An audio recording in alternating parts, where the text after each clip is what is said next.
So when you speak with a lead, you should prod, probe, dig deep, and it's like unpeeling an onion. So as you're asking, when you're getting into a relationship, you want to. This is what they call driving deep. So when you're driving deep in a conversation, that's different than driving wide. Driving wide would be to find out like about various interests. Okay, so a wide conversation would be to find out like a surface level, what is it that's important to that person across like a surface.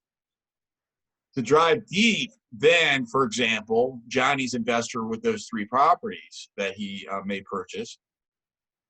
What's important to you about buying those investment deals? All right, and then tell me more about that. Tell me more about that. Tell me more about that. Until you get to the point of understanding, like he could come up with something that could be as deep as, my dad abandoned us when I was 5 years old. My mom worked 3 jobs to keep us fed. I've got 2 kids, 2 and 5. And I want to make damn sure that they never have to struggle the rest of their lives. Right? That could be something, I'm just throwing that out there, right? That could be something that as you develop the relationship, you get to have an understanding of. Will you get that on the first conversation? Probably not. Yet, can you get that throughout the relationship? Absolutely. Because we talked about this 2 weeks ago, every single relationship that you have started as a transaction, with the exception of the relationship you have with your mom. Even when you met your dad, first time, it was like you didn't know him. And at some point, hopefully, God willing, you and he developed a relationship that was loving, hopefully. And we all have different experiences, so, it's may be relevant or may not be. But either way, there was a day that hopefully we all met our dads as well, okay? But outside of that relationship with your mom, everything else started as a transaction, and now it became a relationship. So on day one with that investor, you may not find out his deep-rooted desire, his deep-rooted need, his deep-rooted ambition. Yet, the quicker that you can get there and the deeper that you can drive in the relationship, the more appropriately you can serve them. What do you guys think about that concept? I think it's a great one. Yeah.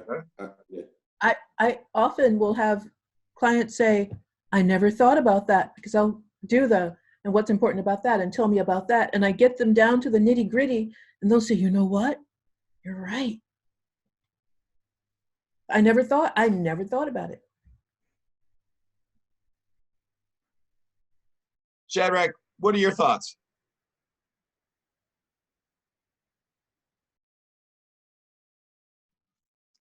I'm listening right now. I don't have anything.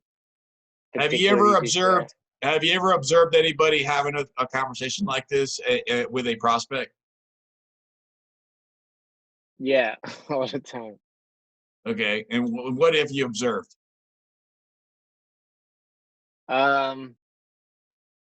When you ask them, tell me more about that, they usually just, or when you tell them to tell you more about that, they express more of their thoughts, or express more what they're really looking for, and whatever the conversation is. Think of an example if you could. I know I caught you off guard, and I know I got you out of context because I know right now you're focused on other things. Think of an example if you could. I'd love to hear an example if you could share one. I can come back to you as well. Yeah, you can come back to me. I'm coming back to you. All right. Go ahead, please. Yeah.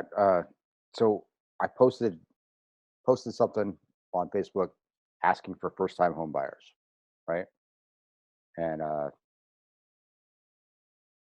I got 57 contacts, transactional people initially.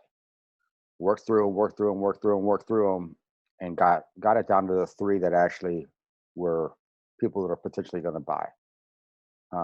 In there, out of those 3, yeah, I had to go to the point where, okay, why do you want to move out of your house?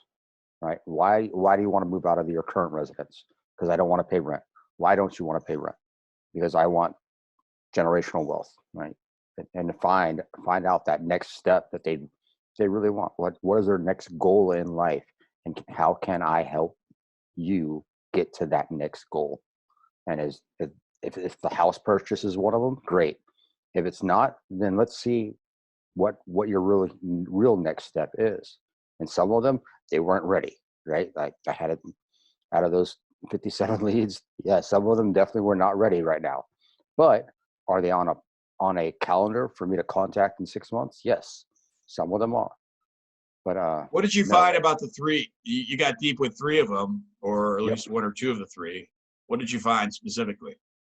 Specifically, one of them just came from DC. Worked like her mother worked 4 different jobs, and she's doing the same way, and she wants to break the cycle. She honestly just wants to break the cycle. Part of breaking the cycle is buying a house, because her mother never owned a house. So when she Were those owns her that words? house, Break the cycle. yes, she wanted to break the cycle. Yep, those were her All right, words. all right. So when you hear words like that, those are words that you can use back throughout the transaction. Okay. Those are words that you can use back when somebody is stuck. And not even that you can use those in a different context. So for example, if those are her words, you could, in a negotiation, she makes an offer, $350,000. The seller makes a counter offer, $370,000.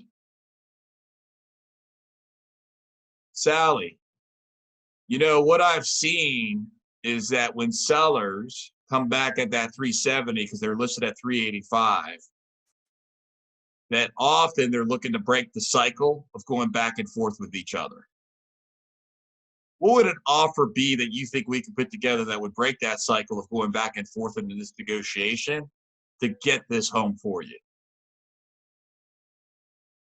So you could use those very words in a different context that would instantaneously speak to her psyche, to her subconscious, that would allow for her to be like, oh, I'm actually breaking the cycle of my mama. She's not recognizing any of that. None of that's conscious. She'll never recognize that. Yet, subconsciously, she will. Mm-hmm. And then she'll end up not sabotaging herself. And I'm not suggesting that she will. I don't have enough context, in our conversation about that, right?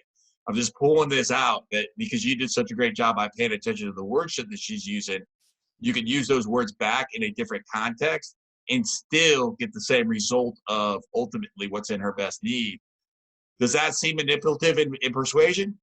I hope not, because every one of us should understand, why did Sally, and I'm not using her real name, why did Sally hire Johnny? Because she wants to break the cycle. So is Johnny serving Sally by doing that? Absolutely. Okay, so if anybody's uncomfortable with utilizing a highly skilled process of communication, understand that Johnny's not trying to get Sally to do anything except for what Sally wants to do ultimately. What are you guys' thoughts about that? I think that's a good method to get somebody to, I guess, to the point where they understand what they're trying to do. Johnny, good example of going, deep in those conversations with your three, and good conversation with finding your buyer who wants, to break that cycle. Because that's going to be, when you understand that somebody wants to break a cycle of a generational victim or lack or poverty or whatever the appropriate word is, that somebody wants to break that cycle, how much more powerful of an agent can you be than 2-bedroom, 1-bath, 3-bedroom, 2-bath, founded by a metro? How much of a better agent can you be? Exactly. That's to the core, right? You're to the core of the situation. Yeah, absolutely.